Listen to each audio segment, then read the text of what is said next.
Evening, Mr. Monson. You understand you're trespassing right now, right? I have an easement with the previous owner of your property. Previous being the operative word. Who's this? Just a guy telling you to get back in your nice truck. Go play okie dickhead somewhere else. Hey, Carl. It looks like Mr. Monson hired some muscle. Looks that way.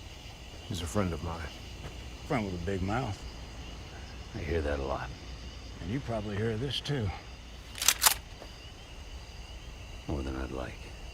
And you know the drill.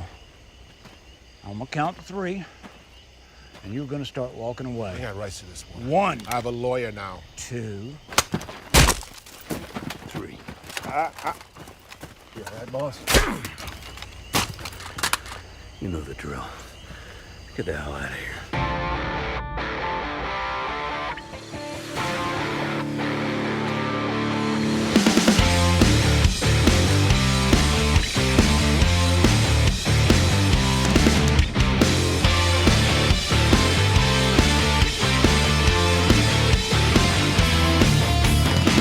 Quiet on the set! This is Michael Faulkner, and it is showtime at the February 28th, 2017, so close to Leap Day but so far away edition of the Weekly Podioplex. Brought to you on the Chronograph Network.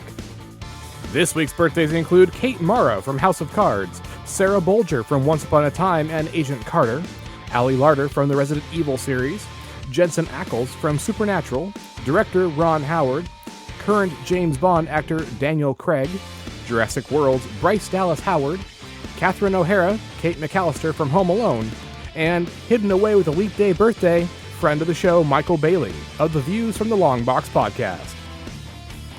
Starting with the box office report, one new release told Batman to take the other newbies and get out. At number 10 is Lion, up 1 from 11th.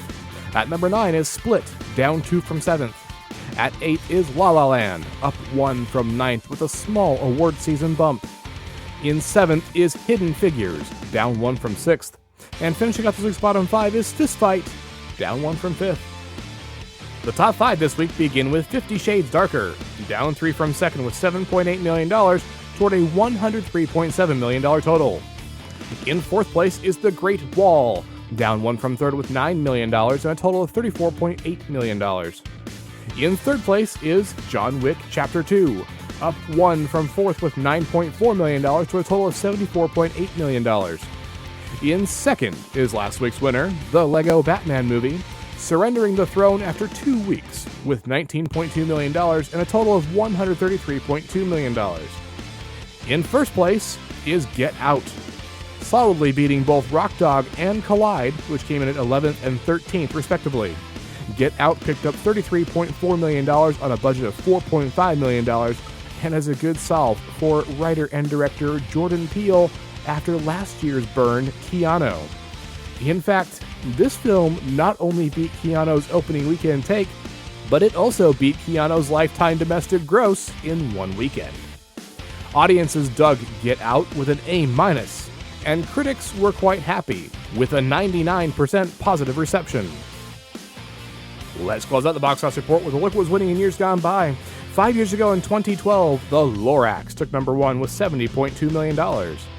10 years ago in 2007, Wild Hogs won the weekend with $39.7 million. 20 years ago in 1997, Star Wars Episode 5, The Empire Strikes Back Special Edition, was the winner for a second week with $13.1 million. 30 years ago in 1987, A Nightmare on Elm Street 3, Dream Warriors took the title with $8.9 million. And 40 years ago, in 1977, Rocky took the box office crown for the 7th time in 13 weeks with $3 million. The box office premieres for March 3rd kick off with a farewell tour. This week's headliner is Logan, an action drama starring Hugh Jackman, Patrick Stewart, and Daphne Keane. You know you gotta pay for that, right? Hey.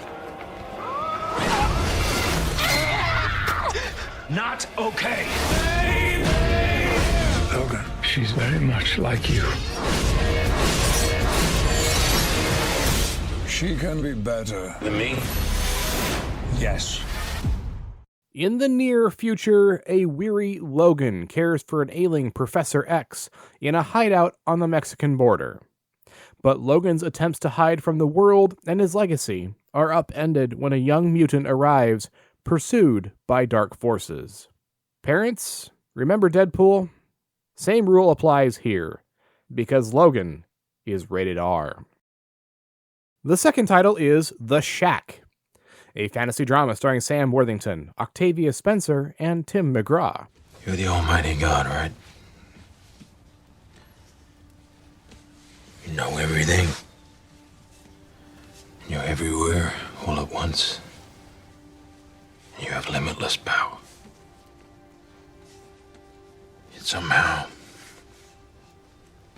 you let my little girl die. When she needed you most. You abandoned her. I never left her. If you are who you say you are, where were you when I needed you? Son, when all you see is your pain, you lose sight of me. A grieving man receives a mysterious personal invitation to meet with God at a place called The Shack. The Shack is rated PG-13. And the third wide release is Before I Fall, a mystery drama starring Zoe Deutsch, Halston Sage, and Cynthia Wu. Hey, Rob. Hey, Rob. You get my rose? I did. Who are these ones from? Your competition. Oh, Sam has no competition, Rob. You know it. Okay, well, neither do I. So I guess we're perfect for each other. So you're going to that thing at Ken's tonight? Nah, I heard he's getting a couple kegs. I don't know. Yes. I'll text you later. Oh my. No, I'm eating. Get out. Go. Man, they're too cute. It's gross. Oh, you guys. Tonight our widow Sammy passes in the womanhood. I'm so... Hope you shaved. Oh my God. February 12th is just another day in Sam's charmed life, until it turns out to be her last. Stuck reliving her last day over one inexplicable week, Sam untangles the mystery around her death and discovers everything she's in danger of losing. Before I Fall is rated PG-13. There are also 7 titles on this week's limited slate, and you can find all those in the show notes.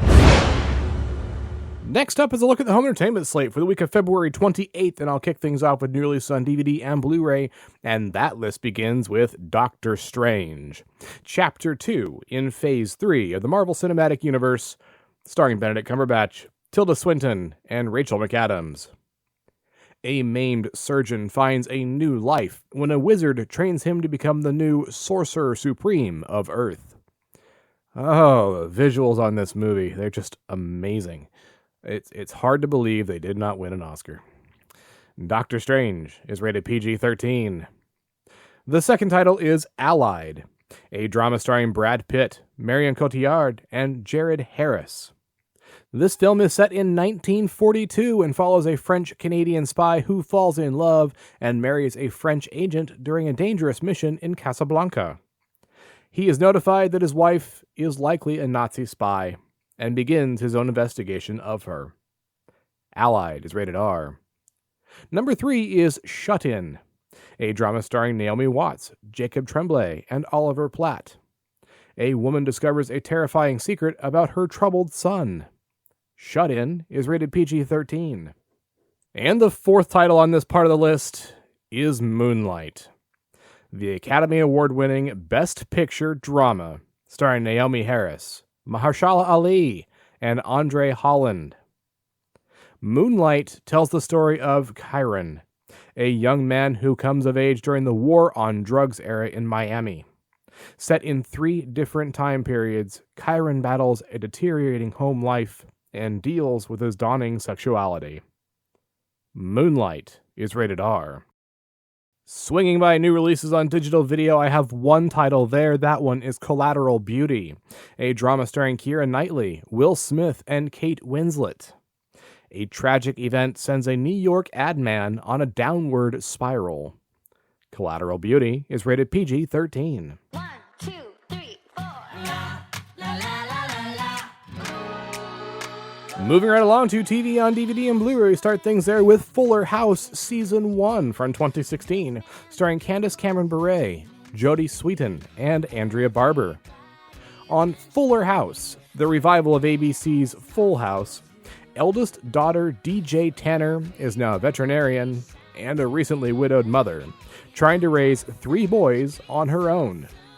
She is joined by her sister Stephanie, best friend Kimmy Gibbler, and Kimmy's teenage daughter Ramona, who move in to lend their support and help raise DJ's kids. The Full House original cast, including Bob Saget, Lori Loughlin, John Stamos, and Dave Coulier, make guest appearances throughout the series. However, Mary-Kate and Ashley Olsen are a little harder to come by.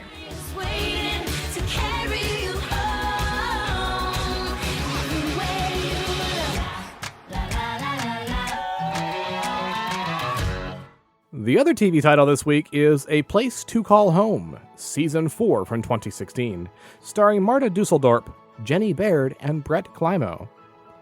As the smash hit drama returns, nurse Sarah Nordman and the wealthy Bly family face new challenges amid sweeping social change in 1950s Australia. Villainous Regina has finally ensnared Bly patriarch and political aspirant George in marriage, but she continues to plot against Sarah, exploiting the rising fear of communism to target her rival. As Sarah teams up with formidable Dowager Elizabeth to expose Regina, James and his estranged wife Olivia forge a fragile peace, and Anna strives to advance her literary career. As always, I'll wrap up the home entertainment slate with Blu-rays from the past, and this week I bring you 2 titles. The first is When Dinosaurs Ruled the Earth, an action-adventure film from 1970 starring Victoria Vetri, Robin Howden, and Patrick Allen. In a fictional past, when humans and dinosaurs coexist, a tribe attempts to sacrifice the beautiful Sana as an offering to their gods for protection from the carnivorous beasts. Tara, a fisherman from another tribe, rescues Sana from the ritual and brings her to his home, enraging his girlfriend, Ayek. Tara and Sana struggle to survive with hungry monsters hunting them for food, and Sana's tribe out for revenge. When Dinosaurs Ruled the Earth is not rated. The other classic title is Ape. That's spelled A-P-E, with the little stars in there like MASH. A sci-fi fantasy film from 1976 starring Joanna Kearns, Alex Nichol, and Rod Arentz. A newly discovered 36-foot gorilla escapes from a freighter off the coast of Korea. At the same time, an American actress is filming a movie in the country, and chaos ensues as the ape kidnaps her and rampages through Seoul. What's not to love from this B-movie description? Ape is rated PG. After this brief break for about a shameless podcast cross-promotion, the Weekly Podioplex will continue.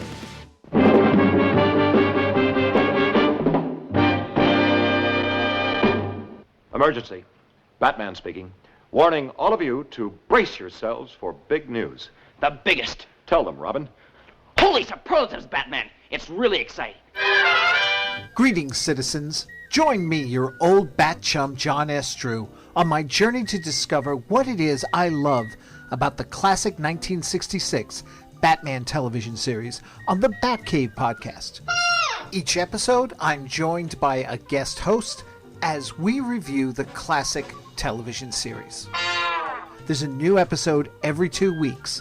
Same bat time, same bat channel on iTunes, Stitcher Radio, or at thebatcavepodcast.com. Holy memoranda, folks. Make a note not to miss it. Good thinking, Robin.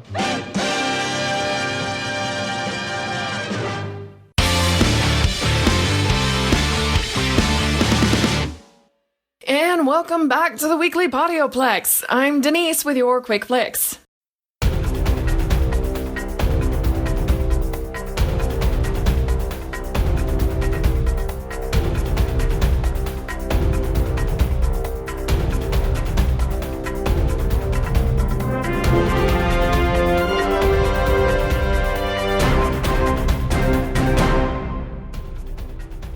back, everybody. To start off, American Gods gets its official April premiere date. Yay! Neil Gaiman is a hit and miss with me. I liked some of the Sandman comics. Coraline was better as a movie, and American Gods and Stardust are really the only two books I enjoy and will read. Well, will reread from him. I couldn't get into Neverwhere. I got a chapter in, and I couldn't do it. And Good Omens. Like, Good Omens tops my favorite Neil Gaiman book, and Terry Pratchett, but Terry Pratchett is just, he's amazing. Anyway, needless to say, I'm excited for the TV adaptation of American Gods. I love the book. I have high hopes for the adaptation. Ricky Whittle stars as Shadow Moon, an ex-con who is left feeling adrift in life upon being released from prison, shortly after being informed that his wife, Laura, Emily Browning, has died. Shadow is then approached by a mysterious fellow who calls himself Mr. Wednesday, Ian McShane. Yes, that squealing you hear is me. Yay! And recruited on a mission to travel across the United States and reunite the old gods that were brought to the country from around the world, such as Orlando Jones's Mr. Nancy, aka Anansi, in order to lead a battle against such new gods as money, celebrity, and media. Gillian Anderson is media, and I am still squealing. Starz has officially announced an April 30th, 2017 premiere date, about a month and a half after the TV series' first episode premieres at the 2017 South by Southwest Festival in Austin, Texas. I'm excited. Are you excited? Let's be excited together. Up next, Hugh Jackman really does promise for realsies, you guys, that this really, for truly, is the end. Meaning Logan, the new movie that's coming out, is the end. For realsies. For seriously, you guys, it's it. That's done. He's not going to play Logan anymore. He's done. I have my doubts. And in breaking news from the rumor mill, unaltered Star Wars trilogy re-releasing this year. Oh please, let this be true. Granted, okay, so I think my aunt still has the movies on VHS, but that's not the point. This year marks the 20th anniversary of the release of the special editions of the original Star Wars trilogy. The alternate cuts provided audiences with an opportunity to see the groundbreaking saga on the big screen once more. Seriously, dude, George Lucas cut in Hayden Christensen as Ghost Anakin and no. And then the whole thing with Greedo shooting first, no, okay, no. And the Cantina song, just no. I mean, okay, so don't get me wrong, I mean absolutely no offense to Hayden Christensen. He really is a good actor. But he had to work with a crappy set of scripts, and he had absolutely no chemistry with Natalie Portman, but just no. Not to mention the constant tinkering by George Lucas with those movies. Making Star Wars has heard from several sources the theatrical cuts of Star Wars, The Empire Strikes Back, and Return of the Jedi will be re-released in multiple formats at some point this year. Details are brief at this point, but Making Star Wars firmly believes this will be a thing which happens soon. It's still a rumor though, guys, so don't get too excited just yet. At least not until iTunes makes the announcement. Okay, am I right? In DCEU news, there's really only one movie other than Wonder Woman to get excited for, and that's the Aquaman movie, which reportedly has a new synopsis. Apparently something happened to the old one. Due for release in October 2018, Jason Momoa brings a new spin to the titular character. He will be joined by Amber Heard as Mera, Nicole Kidman as Atlanta, Willem Dafoe as Nudis Vulko, and I probably screwed that one up. It's been a while since I've read the comics. Patrick Wilson as Orm, Temuera Morrison, and I probably screwed that one up. I am so sorry, as Thomas Curry, and Yahya Abdul-Mateen II as Black Manta. Sweet, we're getting Black Manta. Earlier this week, it was announced production on the film will start May 22nd and will film initially in Australia. A casting call release for the production includes what looks like a new version of the Aquaman synopsis. It reads, Aquaman will center on Aquaman as a reluctant ruler of the underwater kingdom of Atlantis, who is caught between land dwellers that are always polluting the globe and his own people who are ready to invade the surface. And a second variant. Aquaman is the king of the seven seas. This reluctant ruler of Atlantis caught between a surface world constantly ravaging the sea and Atlanteans looking to lash out and revolt is committed to protecting the entire globe. The original. Aquaman is king of the seven seas, leader of Atlantis. He is caught between the surface world constantly ravaging the seas and Atlanteans looking to lash out in revolt. Aquaman is committed to protecting the entire world. This film is part of WB's shared DC cinematic universe. The difference here is the inclusion of reluctant ruler and a possible Atlantean attack on the surface world. It is important to remember these changes have not gotten the official DC stamp, but they do remind me of the animated Aquaman origin movie DC put out not too long ago. Not a bad movie, not a great one, but not terrible either. Methinks these guys are going to take the animated movie, or at least the Aquaman original story that I remember from the movie and from the comic books, and make it into this movie. I will not be surprised to see a play-by-play live-action retelling of the animated flick. In video game news, and news which I did not know existed, but I'm not exactly excited about either, Uncharted film director Joe Carnahan's script is using the games as a template. Okay, see, so maybe this is a good thing, because the problem with video game come movie is the screenwriters and director think one long cutscene does a video game movie make. No, guys, it's not how any of this works. The Uncharted film has been in the works for over a decade now, with multiple different filmmakers and actors signing on and then dropping off of the project throughout the years. Ever since Joe Carnahan, known for his talent at creating visceral, crazy-ass action films, was brought on to write the script, it looks like some real progress is being made to bring the adventures of Nathan Drake and his friends to the big screen. Carnahan hasn't been quiet about the excitement he feels toward the script that he wrote for the film either. Speaking with Coming Soon, Carnahan talked briefly about how he tried to avoid ripping off the Indiana Jones franchise, and how closely he tried or didn't try to stick to the story of the games themselves. He said, "Raiders of the Lost Ark is still arguably my favorite movie of all time, but it was necessary to create those distinctions. I think Amy Hennig did it when she wrote the game. She made Drake very much an anti-Indiana Jones, you know? Don't forget that for that first game after the pirate attack, Drake and Sully leave Elena behind. They dump her. Indiana Jones would never do something like that. That's a rogue act. So she was declaring very early on who that guy was. He was not Jones. He was not to be confused with that guy. I probably wrote 4 of the biggest, craziest action sequences I think I've ever written in that movie. I used the Uncharted games as a template, but not using any one specifically, because those sequences have already been done beautifully. There's no point in just transposing them to film. You've got to come up with some new stuff, so that's what I did. It was a great challenge, but it was a lot of fun. Okay, see, that right there, that gives me hope. I love the Uncharted games. I was gifted with a PS4 for Christmas right along with the games because college sucks out your soul and eats it for dinner, and treasure hunting is a huge stress relief. I have hopes. They are small and fragile because of Hollywood's history with video game adaptations, but they are there.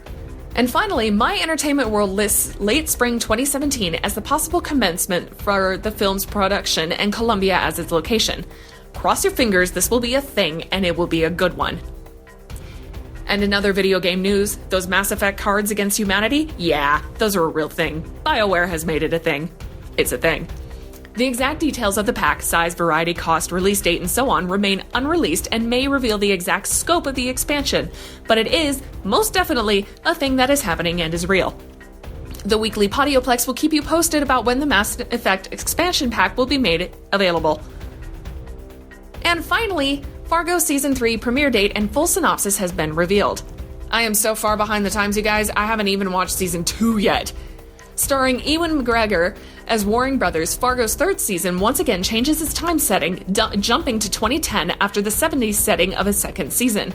Filming in Calgary wrapped up a while ago, but while a tentative air date of April has been floating around the rumor mill, nothing has been confirmed until now. FX has confirmed Fargo Season 3 will start airing on Wednesday, April 19th. The full synopsis reads, set in 2010, the 3rd installment of Fargo centers around Emmett and his slightly younger brother Ray Stussy. Emmett, the parking lot king of Minnesota, sees himself as an American success story, whereas Ray is more of a cautionary tale. Forever living in his more successful brother's shadow, Ray is a balding and pot-bellied parole officer with a huge chip on his shoulder about the hand he's been dealt, and he blames his brother. Their sibling rivalry follows a twisted path that begins with petty theft, but soon leads to murder, mobsters, and cutthroat competitive bridge. Carrie Coons stars as Gloria Burgle, the steady chief of the local police department.